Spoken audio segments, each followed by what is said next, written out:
മൂത്രപ്പരയല്ലേ ഇത്? ഞങ്ങളുടെ ട്രീ ആണ് കുട്ടൂന് മൂത്രപ്പര. കണ്ടോ? കുട്ടുവാണ് മണപ്പിച്ച് നോക്കുന്നുണ്ടോ? ആ ആ ആ ആ ആ കുട്ടൂന് കുട്ടു കുട്ടു കുട്ടു കുട്ടു.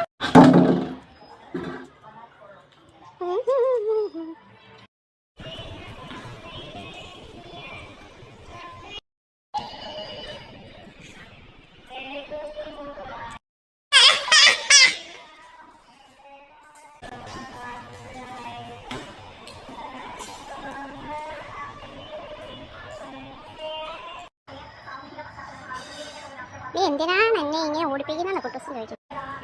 ഇതാണ് കുട്ടൂസിന്റെ ഇരിപ്പിടം.